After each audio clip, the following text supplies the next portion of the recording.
BNP chairperson Begum Khaleda জিয়ার দেশে ফেরায় উজ্জীবিত বিএনপি নেতাকর্মীরা। তাকে স্বাগত জানাতে বিমানবন্দরে জড়ো হন অনেকেই। পথে পথে বাঁধ ভাঙা উল্লাস প্রকাশ করে বেগম জিয়াকে বরণ করে নেয় লাখো জনতা। আক্তার হোসেন জানাচ্ছেন, বান্ডেল থাকলে প্রতি সেনমানিতে টাকা বাঁচবে। বিকাশ সেনমানি বান্ডেল কিনে জিতুন প্রতি লেনদেনে। রাজকীয় সংবর্ধনায় বেগম খালেদা জিয়াকে বরণ করে নিতে সকাল থেকেই বিমানবন্দরে আসেন হাজারো নেতাকর্মী। মিছিল, স্লোগান ও করতালির মাধ্যমে উল্লাস প্রকাশ করেন তারা। দীর্ঘদিন পর রাজনৈতিক অভিভাবককে কাছে পেয়ে আপ্লুত নেতাকর্মীরা। আবেগঘন উপস্থিতিতে উৎসবমুখর হয়ে ওঠে বিমানবন্দর থেকে গুলশানমুখী সড়ক। ঈদের থেকেও বেশি আনন্দ আমাদের নেত্রী চিকিৎসা শেষে বাংলাদেশে আসছে। অত্যন্ত আনন্দের দিন, এটা ঐতিহাসিক দিন।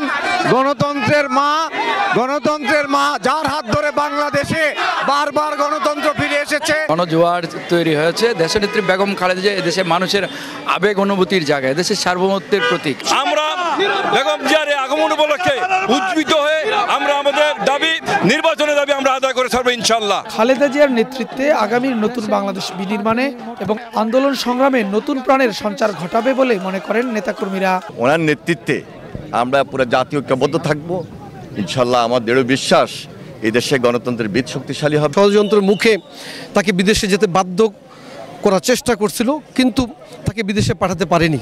তিনি বলছেন, বাংলাদেশ ছাড়া আমার অন্য কোথাও কোনো ঠিকানা নেই। মানুষের পাশে থেকে দেশ সেবা করবে ইনশাল্লাহ। আমি বিশ্বাস করি আমার নেত্রী সুস্থ হয়ে আবার পূর্বের ন্যায় দেশের মানুষের পাশে থেকে কাজ করবে। আমরা এত আনন্দ, এত ফুর্তিতে আছি যে মনে হয় যে আমাদের মা আমাদের ঘরে চলে আসছে। বিএনপি চেয়ারপারসন বেগম খালেদা জিয়ার আগমনকে কেন্দ্র করে বিমানবন্দর থেকে গুলশান পর্যন্ত কিন্তু পুরো রুটটি এরকম জনস্রোতে কানায় কানায় পূর্ণ হয়ে আছে। অধীর হয়ে অপেক্ষা করছে বিএনপি নেতাকর্মী এবং সাধারণ মানুষ। নেতাকর্মীদের সরব উপস্থিতির কারণে 10 কিলোমিটার পথ পাড়ি দিতে খালেদা জিয়ার গাড়ি বহরের 2 ঘন্টারও বেশি সময় লাগে। খালেদা জিয়ার সফর সঙ্গী হিসেবে 17 বছর পর দেশে ফিরেছেন doctor Zubaida Rahman. Akhtar Hossain, channel I, Dhaka.